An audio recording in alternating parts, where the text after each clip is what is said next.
Hello good morning and welcome back friends. आप देख रहे हैं golden air education YouTube channel. आज की इस वीडियो में बात करेंगे 3 मई से रिलेटेड जितने भी इंपॉर्टेंट करंट अफेयर बनती हैं सारे इस वीडियो में कंप्लीट करेंगे। साथ ही काफी सारे एक्स्ट्रा फैक्ट भी यहाँ पे डिस्कस करेंगे। सो पूरे लेसन को ध्यान से और लास्ट तक आप जरूर देखिएगा। इसकी पीडीएफ आप डाउनलोड कर सकते हैं नीचे वीडियो के डिस्क्रिप्शन में से। देखिए सबसे पहले हम बात करेंगे जो लास्ट वीडियो की क्विज थी आपके लिए। देखिए यहां पर एक क्वेश्चन था कि हाल ही में किसने जीवन नाम से एक सस्ता वेंटिलेटर लॉन्च किया था। तो ये विकसित किया था किसने? भारतीय रेलवे ने किया था। ठीक है, चलिए अब बात करते हैं आज की करंट अफेयर की। पहला क्वेश्चन देखिएगा, बन्नेरघट्टा जैविक उद्यान ने एनिमल एडॉप्टेशन प्रोग्राम के तहत नागरिकों को उद्यान में वन्य जीवों को गोद लेने की अनुमति प्रदान की है। यह कहां स्थित है? तो देखिए आपका सही आंसर होगा, ये कहाँ स्थित है? कर्नाटका में स्थित है। देखिए ये काफी इंटरेस्टिंग चीज है, आपको थोड़ा सा डिटेल में देखोगे तो काफी अच्छा लगेगा। देखिए यहाँ पर जो बन्नेरघट्टा जैविक उद्यान है ये कर्नाटका में स्थित है। कर्नाटका जो बेंगलोर है वहीं पर ये स्थित है, बेंगलोर शहर में। और यहाँ एक ने जो इन्होंने जो एक स्कीम जो एनिमल एडॉप्टेशन प्रोग्राम है उसके तहत शुरू की है। 1 वर्ष तक के लिए कोई भी व्यक्ति उद्यान का कोई भी जो जीव है उसको घर ले जा सकता है, उसको अडॉप्ट कर सकता है। यहाँ पे कुछ और इंटरेस्टिंग चीजें जो देखो आपको बता दें, जो भारतीय कोबरा जो इसमें पाया जाता है उसके लिए जो है आपको 2000 रुपये पे करने पड़ेंगे साल के, और आप उसको घर पे ले जाके आराम से खेल सकते हैं। देखिए यहाँ पर जो हाथी है उसके लिए आपको लगभग 1,75,000 रुपये पे करने पड़ेंगे और आप उस हाथी को गोद ले सकते हैं। तो देखिए यहाँ पर आप जो है अब बच्चों के अलावा जीवों को भी गोद ले सकते हैं।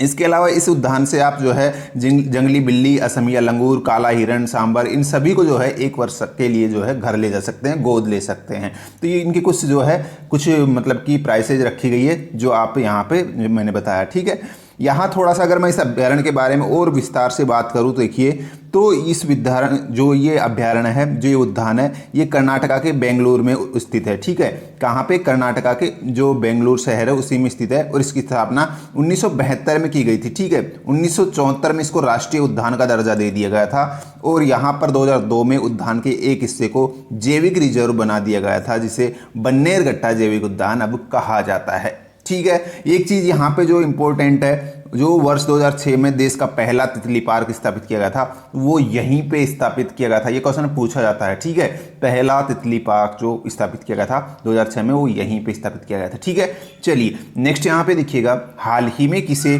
भौगोलिक संकेत जीआई जो है वो प्रदान किया गया है? निम्न में से किसको जो रिसेंटली जीआई टैग प्रदान किया गया है, ये यहाँ पे क्वेश्चन पूछा गया है।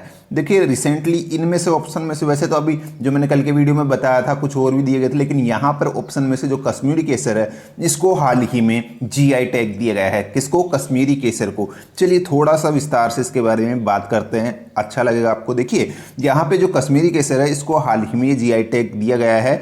और यहाँ पर इसकी बात करते हैं तो देखिए कश्मीर के जो कुछ क्षेत्र है, जिसमें पुलवामा क्षेत्र है, बडगाम है, किश्तवाड़ है और श्रीनगर है, इनमें जो है कश्मीरी जो ये मतलब कि है केसर, इसकी खेती की जाती है। ठीक है, ये मतलब कि दुनिया का एकमात्र केसर है जिसकी खेती समुद्र तल से 1600 से 1800 मीटर की ऊंचाई पर की जाती है। ये एकमात्र केसर की किस्म। ठीक है, चलिए यहाँ पर देखिए अगर मैं बात करता हूँ तो देखिए जो केसर की खेती जो होती है विशेष प्रकार की एक मिट्टी होती है जिसमें की जाती है, और उस मिट्टी का नाम क्या है? करेवा। ये चीज़ काफ़ी इंपॉर्टेंट है। देखिए करेवा जो केसर की खेती के लिए जो मिट्टी है उसको क्या नाम दिया गया है? करेवा नाम दिया गया है। ठीक है, एक और यहाँ पे जो पॉइंट है आपको वो ध्यान रखना है। देखिए कश्मीर में 1ली शताब्दी ईसा पूर्व से आसपास से जो मध्य एशिया प्रवासी है उनके द्वारा कश्मीर की में जो इसकी खेती है वो शुरू की गई थी केसर की। और ये जो यहाँ पे जो मतलब की पॉइंट है वो है आपके लिए, जो प्राचीन संस्कृत साहित्य है इसमें केसर को किस नाम से जाना जाता है? बहुकम्ब नाम इसको दिया गया है। केसर को नाम किस नाम से भी जाना जाता है? बहुकम्ब नाम से भी इसको जाना जाता है। ठीक है, चलिए नेक्स्ट क्वेश्चन देखिएगा यहाँ पर, बल्लेबाज रॉस टेलर किस देश के हैं जिनको हाल ही में वर्ष का सर्वश्रेष्ठ क्रिकेटर चुना गया है? देखिए यहाँ पर जो न्यूजीलैंड है इसी के ये सर्वश्रेष्ठ बल्लेबाज हैं और इनको हाल ही में न्यूजीलैंड के लिए सर्वश्रेष्ठ क्रिकेटर ऑफ द ईयर चुन लिया गया है। किसको? रॉस टेलर को। काफ़ी यहाँ पे ये दिग्गज प्लेयर हैं, थोड़ा सा इनकी बात कर लेते हैं, इनके चर्चे देखिए। यहाँ पर अगर मैं बात करता हूँ तो ये 3 बार इस बार जो है इनको चुना गया है, और पिछले साल भी जो है इनको चुना गया था, और लगातार ये 3 बार जो है तीसरी बार ये साल के सर्वश्रेष्ठ क्रिकेटर के रूप में चुने गए हैं। ये काफ़ी चीज़ इंपॉर्टेंट चीज़ है, ठीक है। यहाँ देखिए न्यूजीलैंड के लिए सबसे ज़्यादा टेस्ट रन बनाने वाले बल्लेबाज ये हैं वर्तमान में। एक और चीज़ जो अभी मैंने करंट में आपको बताया था पिछले वीडियोज में, हाल ही इन्होंने जो है टेस्ट जो मतलब कि क्रिकेट के सभी फॉर्मेट है उनमें 100 रन पूरे कर लिए हैं, ठीक है। ये काफ़ी इंपॉर्टेंट चीज़ है, 100 रन, जैसे कि T20 हो गए उसमें भी 100 रन, उधर जो और बाकी की जो फॉर्मेट है सभी में जो है 100 इन्होंने पूरे किए हैं। और जो हाल ही में जो अपना लास्ट वाला जो 100 जो टेस्ट 100वां टेस्ट खेला था इन्होंने, वो किसके खिलाफ खेला था? भारत के खिलाफ खेली गई थी, ठीक है। तो इसमें यहाँ पर ये चीज़ आप ध्यान रखिएगा। चलिए नेक्स्ट क्वेश्चन देखिएगा। भारत सरकार ने कोविड-19 राहत कार्यक्रम में चकमा और हांजोक को शामिल करने के निर्देश दिए हैं। चकमा और हांजोक क्या है? ये भी काफ़ी इंटरेस्टिंग चीज़ है। देखिए चकमा और हांजोक क्या है ये पूछा गया है। तो ये जो वर्ड है मतलब कि एक स्थानीय जनजाति है, उसी का नाम ही है वहाँ, जो उसका बारे में मैं आपको बताने वाला हूँ यहाँ पे। लेकिन इसी के लिए जो है हाल ही में जो राहत कार्यक्रम है उसका हिस्सा इसको बनाने का, इन दोनों जनजातियों को बनाने का जो है गवर्नमेंट ने आदेश दिया है।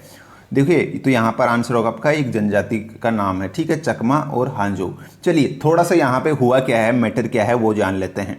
अभी देखिए यहाँ पे दोनों समुदाय हैं, ठीक है। इन्होंने मतलब कि ऐसी बात कही है कि जो सरकार ने जो राहत पैकेज जारी किया था, ठीक है, कोविड-19 के लिए, उसमें हमें शामिल नहीं किया गया था। कोविड-19 आर्थिक राहत पैकेज में इनको शामिल नहीं किया गया है, इन दोनों जो समुदाय इनको, तो इसीलिए ये चर्चा में रहा था। अब यहाँ पे देखिए इसी कारण से गवर्नमेंट ने दिशा निर्देश जारी किए हैं कि भाई कोई भी मतलब कि भारत में चाहे वो भारत का नागरिक हो या ना हो, इस महामारी में उनको सभी को जो है आपको साथ में लेकर चलना है। चलिए ये आप ध्यान रखिएगा। यहाँ पे देखिए एक कानून भी है जो सदस्य रूप से समुदाय के सदस्य कानूनी रूप से भारत के नागरिक बनेंगे, इसलिए जो है भोजन से वंचित करना संविधान के अनुच्छेद 21 का उल्लंघन है। अगर किसी को भोजन से वंचित करते हैं किसी भी भारतीय को आप, तो वो संविधान के 21 का भाग जो है उसको मतलब कि उसका उल्लंघन होता है वो। यहाँ देखिए इन दोनों की अगर मैं बात करता हूँ, दोनों जनजातियों की थोड़ा सा विस्तार से, दोनों समुदायों की, तो ये नर जातीय लोग हैं जो चटगांव पहाड़ी इलाके में रहते थे और जिनका अधिकांश भाग बांग्लादेश में स्थित है। यहाँ देखिए ये भारत में कैसे पहुँच गए आपको ये भी जान बता देते हैं। देखिए यहाँ एक बार हुआ क्या था, ये मूलतः पाकिस्तान के चटगांव हिल्स ट्रेकर्स के जो है शरणार्थी है जो पाकिस्तान में है, लेकिन यहाँ जो मतलब कि बांग्लादेश में कर्णाफुली जो बांध नदी पर जो डैम बनाया गया था कपटाई बैंड, ठीक है, उसके बाद में जो है वहाँ का एरिया जो जलमग्न हो गया था, और उससे बाद में जो है वो लोग जो ये समुदाय के लोग हैं ये वहाँ से पलायन करके भारत में एंटर कर गए थे, इसी तरीके से भारत में पहुँचे हैं, ये आप ध्यान रख सकते हैं, ठीक है। चलिए नेक्स्ट यहाँ पे देखिएगा, one nation one ration card के तहत 5 राज्यों और केंद्र शासित प्रदेशों के एकीकरण को मंजूरी हाल ही सरकार ने दे दी है। इसमें कौन सा इसमें शामिल है? तो देखिए हाल ही में 5 और राज्यों को जो है one nation one ration card योजना से जोड़ दिया गया है, जिसमें पंजाब है, उत्तर प्रदेश है, बिहार है। यहाँ पे आंसर तीनों सही आपके, तो ऑप्शन हो जाएगा उपरोक्त सभी। थोड़ा सा और यहाँ पे बात करेंगे इसके बारे में विस्तार से। देखिए पहले तो आपको जैसे कि मैंने बता चुका हूँ, पहले ये जो योजना शुरू की गई थी वन राशन, देखिए one nation one ration card योजना है क्या? इसके मतलब कि नाम से आपको पता चल रहा है कि एक राशन से आप जो है जितने भी राज्यों में ये जो योजना लागू है वहाँ पर आप किसी भी राज्य से किसी भी शॉप से, राशन शॉप से अपना राशन प्राप्त कर सकते हैं, कोई रोक टोक नहीं है। पहले तक क्या होता था कि जिस राज्य में आप रहते हैं, जिस एरिया में आप रहते हैं, उसी राशन शॉप से आपको राशन मिलता था, लेकिन अब ऐसा नहीं है। अब यहाँ पे देखिए आपको बता दें, जो मतलब कि अभी जो राज्य लागू की गई है उसमें यूपी, बिहार, पंजाब से जो है 5 राज्य शामिल है, और इसी के साथ अब इस योजना से कितने राज्य जुड़ गए हैं? 17 राज्य और केंद्र शासित प्रदेश इस योजना से जुड़ गए हैं। 17 राज्य जो इसमें शामिल है, उसमें किसी भी राज्य से में अगर आप फंस गए हैं, रह रहे हैं, आपके पास कार्ड है, राशन कार्ड, तो आप वहाँ से अपना राशन प्राप्त कर सकते हैं, ठीक है, अपने राज्य की कोई ज़रूरी नहीं है। नेक्स्ट यहाँ पे देखिएगा, अमेरिका की संस्था USAID में किस परियोजना के तहत भारत को $3 मिलियन प्रदान किए हैं?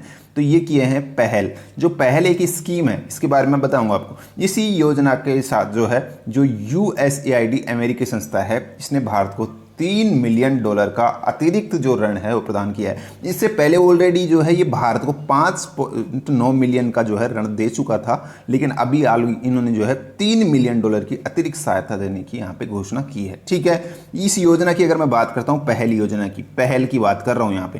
पहल का फुल फॉर्म है पार्टनरशिप फॉर अफोर्डेबल हेल्थ, यहाँ पे health care access and longevity. ये जो है अमेरिका की जो USAID जो संस्था है उसके साथ, और जो नई दिल्ली स्थित जो कंपनी है IPE ग्लोबल, ठीक है, इन दोनों के बीच में एक सहयोगी परियोजना है। इन दोनों की एक सहयोगी परियोजना है, ध्यान रखिएगा। ठीक है, और इसी के तहत ये ऋण जो है, मतलब कि ये जो सहायता राशि है ये भारत को दी गई है। ठीक है, चलिए नेक्स्ट यहाँ पे देखिए क्वेश्चन है अपना, निम्न में से किस राज्य का स्थापना दिवस 1 मई 2020 को मनाया गया है? तो ये यहाँ पर देखिए गुजरात ने भी मना लिया अपना स्थापना दिवस 1 मई को ही, और जो महाराष्ट्र है इसने भी मना लिया। तो देखिए आपका आंसर यहाँ पे हो जाएगा आपका उपरोक्त दोनों सही है, यानी कि दोनों एक साथ अपना मतलब कि स्थापना दिवस मनाते हैं 1 मई को ही। थोड़ा सा बात करते हैं कैसे एक साथ मनाते हैं, कैसे इसका विभाजन हो। बात यहाँ पे आती है देखिए 1960 की। 1960 में जो है मराठी एवं गुजराती भाषाओं के बीच में संघर्ष के कारण मुंबई राज्य जो है इसका बंटवारा करके महाराष्ट्र एवं गुजरात नामक 2 राज्यों की स्थापना की गई थी। कब की गई थी? 1960 में, भाषा के आधार पर। देखिए यहाँ पर अगर मैं बात करता हूँ तो भाषा के आधार पर इनका गठन किया गया था। ठीक है, जो बॉम्बे पुनर्गठन अधिनियम 1960 है ये पारित किया गया था, उसी के बाद में 1 मई 2060 को जो है इनका गठन हुआ था। ठीक है, देखिए यहाँ पर जो भाषा के आधार पर गठन होता है, देखिए यहाँ पर इससे पहले मैं आपको बता दूं, जो आंध्र प्रदेश है कन्नड़ भाषी, और जो यहाँ पे लोगों के लिए बना है कर्नाटक राज्य बना है। देखिए तेलुगु बोलते हैं जो भी लोग, उनको लिए आंध्र प्रदेश को बनाया गया भाषा के आधार पर। जो कन्नाड़ी भाषी बोलते हैं कन्नड़ भाषा, उनके लिए कर्नाटक राज्य का गठन किया गया है। और जो मलयालम भाषा बोलते हैं उनको केरल राज्य के लिए जो है यहाँ पे मतलब कि केरल राज्य का गठन किया गया है उनके लिए। और जो तमिल भाषा बोलते हैं उनके लिए तमिलनाडु राज्य का गठन किया गया था। तो इन राज्यों का पहले से भाषा के आधार पर गठन हो गया था 1956 में। उसके बाद में गुजरात में मतलब कि जो ये महाराष्ट्र और गुजरात एक साथ थे, तो इनमें भी काफ़ी सारे लोग गुजराती बोलते थे, कुछ लोग मराठी बोलते थे। तो यहाँ के लोगों में भी आपसी संघर्ष होने लगा, मांग होने लगी कि हमारे को भाषा के आधार पर डिवाइड करो। तो अंत में गवर्नमेंट ने जो है यहाँ पर इनको भी जो है 1 मई 1960 को बंटवारा कर दिया, और भाषा के आधार पर मराठी भाषा के आधार पर महाराष्ट्र को और गुजराती भाषा के आधार पर गुजरात को बना दिया गया। तो ये यहाँ पे आप ध्यान रखिएगा। चलिए नेक्स्ट क्वेश्चन देखिएगा, आपूर्ति श्रृंखला और माल परिवहन प्रबंधन प्रणाली से किसानों को जोड़ने के लिए किसने किसान सभा ऐप लॉन्च की है? किसान सभा ऐप किसने लॉन्च की है? CSIR ने जो है ये किसान सभा ऐप लॉन्च की है, जिसका उद्देश्य क्या है? आपूर्ति श्रृंखला और माल परिवहन प्रबंधन प्रणाली से किसानों को जोड़ना। नेक्स्ट यहाँ पे देखिएगा, हर साल 2 मई को विश्व स्तर पर वर्ल्ड ट्यूना डे मनाया जाता है। वर्ल्ड ट्यूना डे मनाया जाता है, यह किसके महत्व के बारे में जागरूकता बढ़ाने के लिए मनाया जाता है? क्यों मनाया जाता है? मतलब सिंपल सी बात ही। तो देखिए जो ट्यूना मछली है एक प्रकार की मछली की किस्म है ट्यूना मछली। ठीक है, यहाँ पे देख सकते हो। इसी को प्रोत्साहित करने के लिए, इसी के बारे में लोगों को जागरूक करने के मकसद से ही ये यहाँ पर ट्यूना दिवस मनाया जाता है। कितने तारीख को? 2 तारीख को ये ट्यूना दिवस मनाया जाता है, मछली की जो प्रजाति है इसको प्रमोट करने के लिए। ठीक है, ये भी ट्यूना जो मछली है ये भी कई सारी जो है टाइप्स की होती है। ठीक है, अल्बाकोर टाइप की होती है, इधर यहाँ पे येलो फिन ट्यूना होती है। ठीक है, बिग आई ट्यूना होती है, केक लॉग लेंग ट्यूना होती है, कई सारी की प्रजातियाँ इसमें होती है। उसके बाद में देखिएगा, किसे American academy of the arts and sciences की मानद सदस्य चुना गया है? यहाँ American academy of art and sciences के जो मतलब कि सदस्य चुना गया है, कौन से भारतीय को चुना गया है? शोभना नरसिम्हन को इसमें चुना गया है। ठीक है, नेक्स्ट यहाँ पे देखिएगा, किसने सूक्ष्म लघु एवं मध्यम उद्यम मंत्रालय MSME के सचिव का पदभार ग्रहण किया है? देखिए यहाँ पे ये भी चीज़ इंपॉर्टेंट है, यहाँ जो हाल ही में अरविंद कुमार शर्मा है इनको MSME के सचिव का पदभार दिया गया है, लघु मध्यम एवं सूक्ष्म उद्यम मंत्रालय का। ठीक है, नेक्स्ट यहाँ पे देखिए आज की क्विज है, इसका आंसर कमेंट बॉक्स में आपको लिखना है। तो देखिए क्वेश्चन है कि भारतीय मूल के अजय बिसरिया को किस कंपनी का CEO चुना गया था रिसेंटली? आपको बताना है अजय बिसरिया किस कंपनी के CEO बने थे पिछले महीने। ठीक है, तो जो भी आंसर है कमेंट बॉक्स में लिखिएगा। सो गाइस ये थी आज का करंट अफेयर। उम्मीद है वीडियो पसंद आई तो लाइक शेयर जरूर कीजिएगा। मिलते हैं नेक्स्ट वीडियो में, धन्यवाद।